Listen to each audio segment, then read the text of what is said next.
Hey. If you're here, maybe it's because you're tired. Not the kind of tired that sleep can fix, but the kind that lives in your bones. The kind that comes from being the one who always cares more. Maybe you're tired of wondering if it's something you said. Something you did. Something you always seem to do that pushes people away. You fall for someone, and it feels so real, so electric. They say the right things. Look at you like you matter. Make you feel chosen, even if just for a moment. And that moment is enough to pull you in. But then they change. They get quiet. Start replying less. Make excuses. Pull away. They say they're not ready, or not looking for anything serious, or dealing with a lot right now. And you try to understand. You soften. You wait. You stay. You tell yourself they just need time. That if you're patient, if you don't ask for too much, they'll come back around. But they don't. Or if they do, it's not for long. Just enough to keep the hope alive. And still, you stay. Not because you don't see what's happening.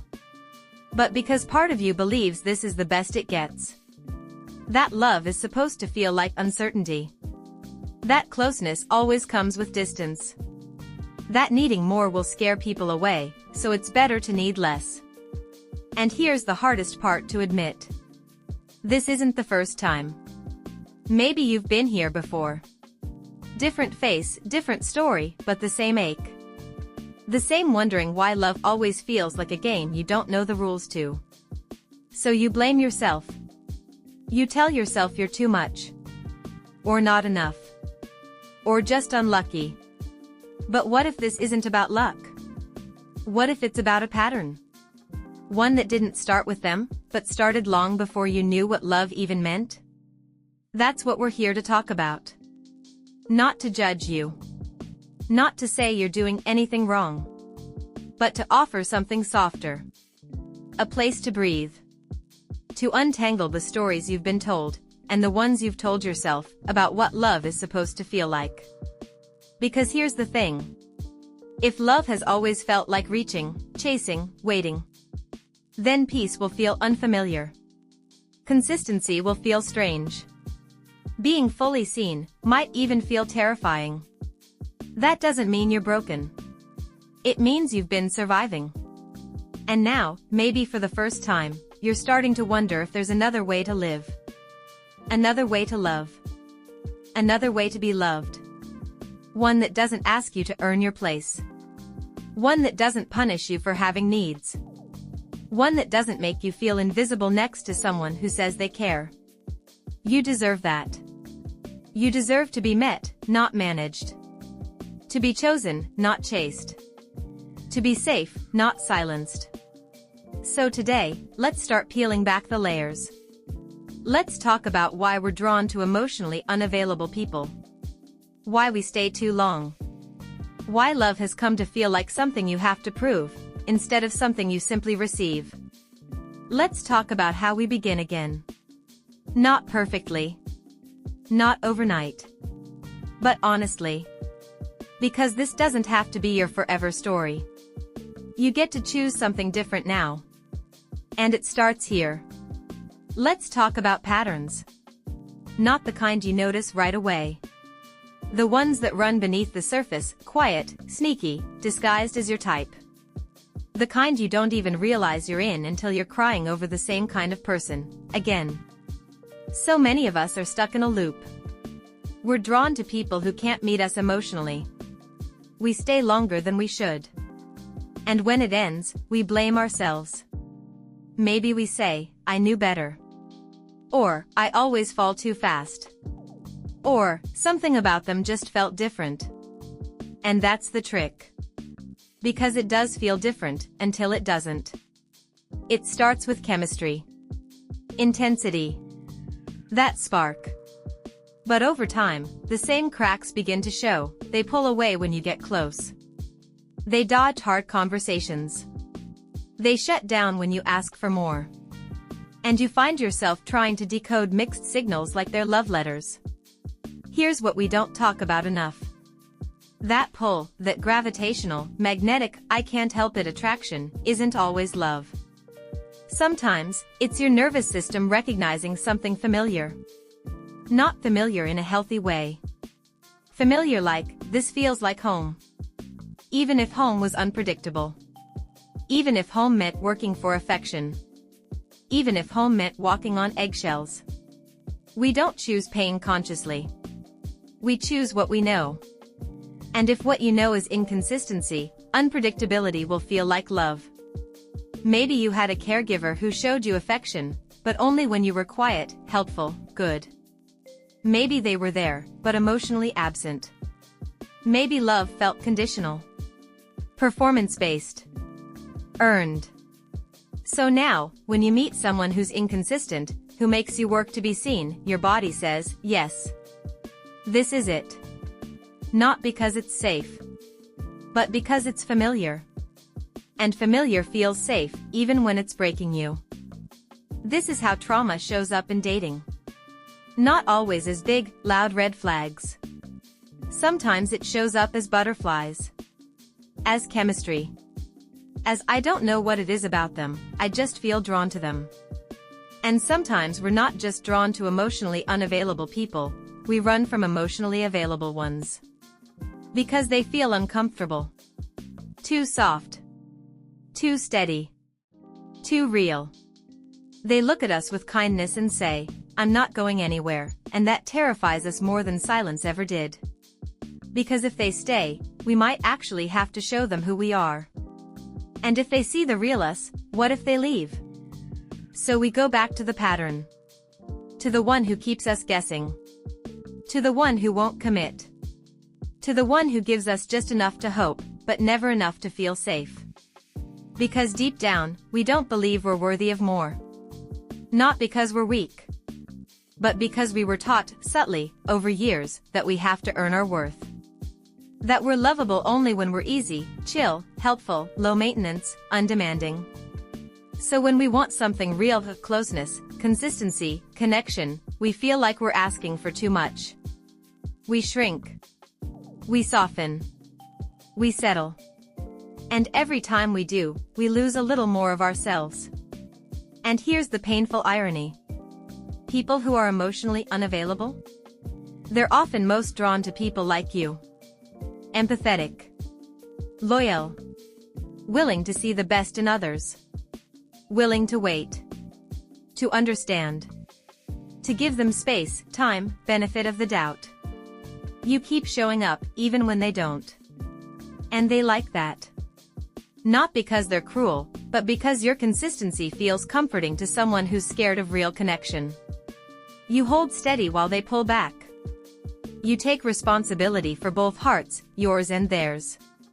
But at some point, you start feeling hollow. Because love is not meant to be one-sided. You weren't made to carry both ends of the rope. And still, you keep trying. Because underneath your logic, your insight, your self-awareness, is something older. A younger part of you who just wants to be loved the way you always needed. That part believes. If I can just do it right this time. If I can just be good enough, calm enough, understanding enough. They'll finally stay. That's not romance. That's repetition. You're not trying to love them. You're trying to win a battle you lost a long time ago, with a parent, a caregiver, an early love. And now it's playing out again, with someone who's just emotionally unavailable enough to keep the story going. It's not your fault. You're not dramatic. You're not too much. You're not asking for the impossible. You're asking to be met. But emotional unavailability doesn't meet you, it makes you wait. Wait for a reply. Wait for commitment. Wait for the day they finally realize what they have in you. But the longer you wait, the more you abandon yourself. You stop sharing how you feel because you don't want to pressure them. You stop asking for clarity because you don't want to scare them off. You start telling yourself that your needs are a burden, and theirs are more important. You go quiet, hoping they'll hear the silence. But they don't. Because they were never listening in the first place. And the deeper truth? Some people like the idea of love, but aren't ready for what love requires. They want the attention, the support, the comfort, but not the depth, not the honesty, not the messiness of showing up fully. So they gravitate toward people who will do the emotional labor. People who give without asking. People like you. But you can't keep giving your heart to people who don't know how to hold it. You can't keep hoping someone will choose you while you keep choosing them at the cost of yourself. Because eventually, love stops feeling like love and starts feeling like a job. And you start wondering, what's wrong with me? Nothing. There's nothing wrong with you.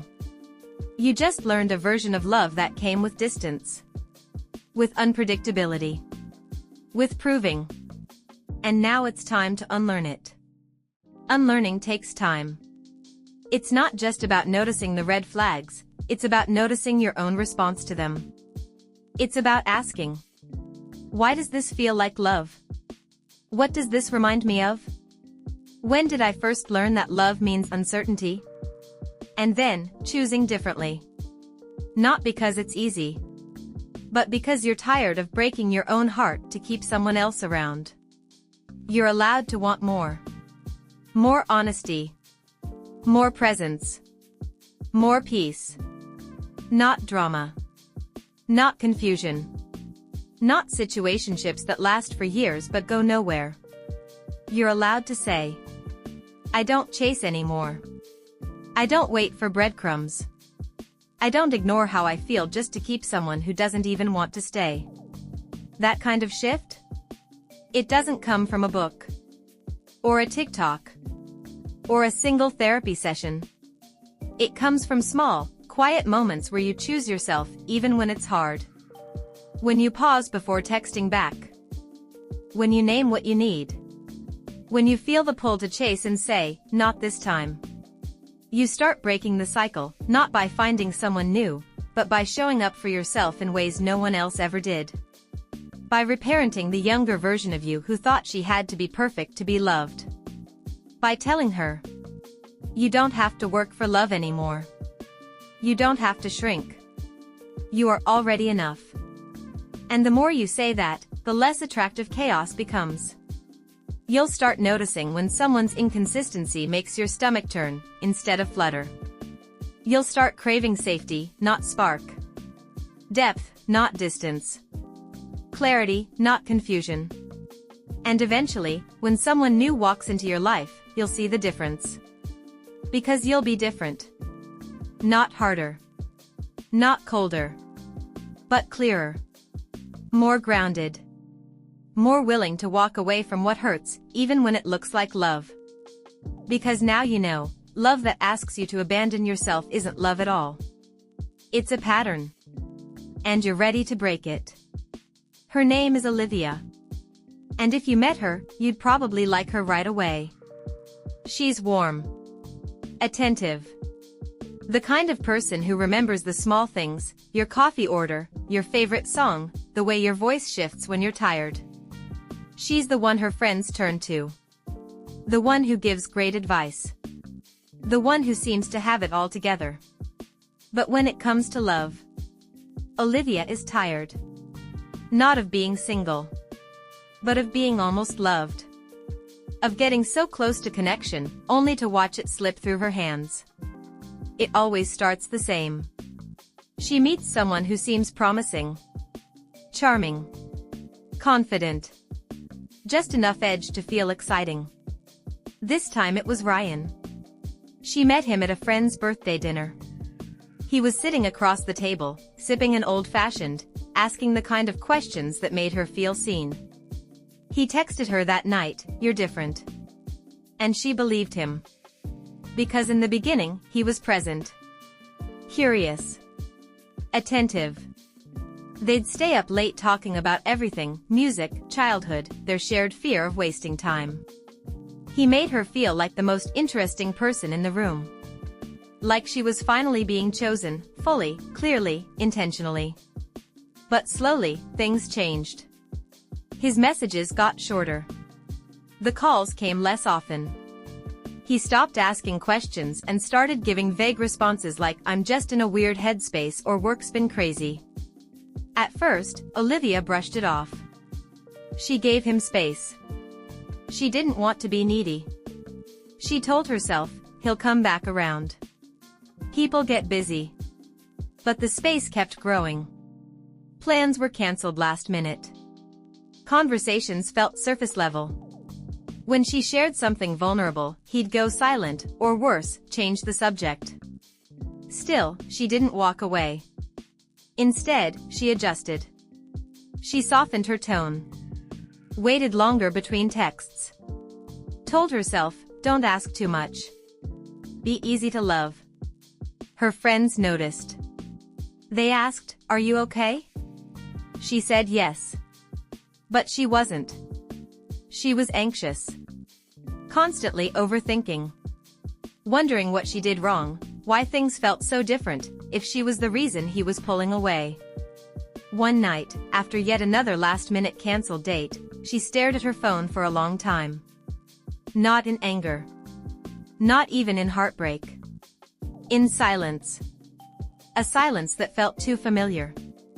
A silence she'd felt before, in other relationships, in childhood, in rooms where love should have been louder. And in that moment, she realized. This wasn't about Ryan. It was about the part of her that kept finding men like him. Men who were charming but distant. Present but unavailable. Drawn to her light, but unwilling to meet her in it. And the part of her that kept chasing, hoping that maybe this time, she could make it work. She wanted to believe he was just afraid of love. That with enough patience, he'd come around. But maybe, she was the one afraid. Afraid of what it would mean to stop trying. Afraid of who she'd be if she stopped performing for love. So that night, she did something different. She didn't send the follow-up text. She didn't apologize for feeling hurt. She didn't try to fix it. She turned off her phone. Lit a candle. And sat with the quiet. It was uncomfortable. But it was hers. For the first time, she wasn't waiting for someone else to make her feel enough. She was just there. Breathing. Hurting. Healing.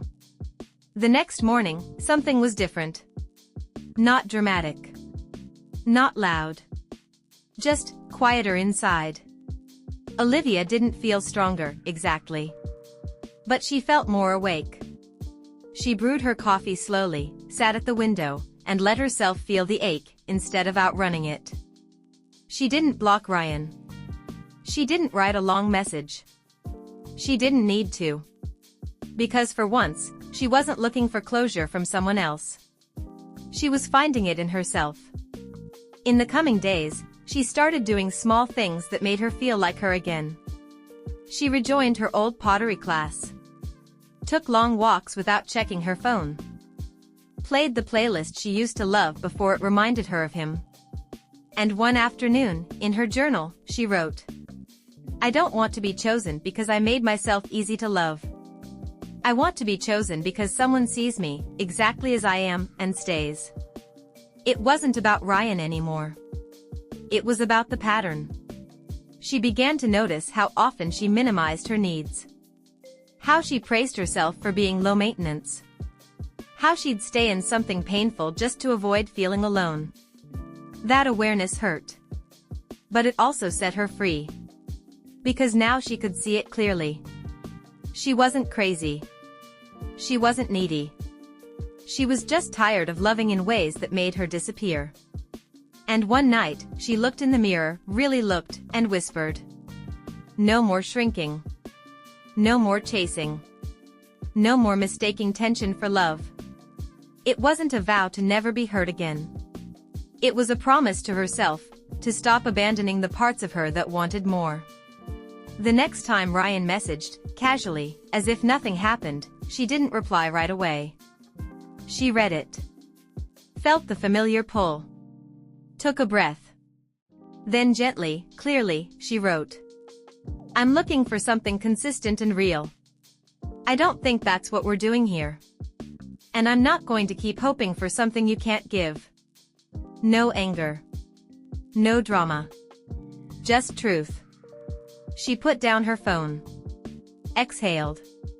And smiled, not because it didn't hurt, but because this time, she stayed with herself. That was the moment the story changed. Not because of him. But because of her. Olivia didn't just walk away from Ryan. She walked away from a version of herself that believed love had to be earned. That if she was patient enough, quiet enough, flexible enough, maybe then, someone would finally stay. She stopped measuring her worth by someone else's capacity to meet her. That shift? It didn't come from a book or advice from a friend. It came from pain. From exhaustion. From waking up one too many times feeling like a ghost in her own life. Her story isn't rare. So many of us have lived it, or are still living it. Because emotionally unavailable people don't just show up in our lives, we're drawn to them.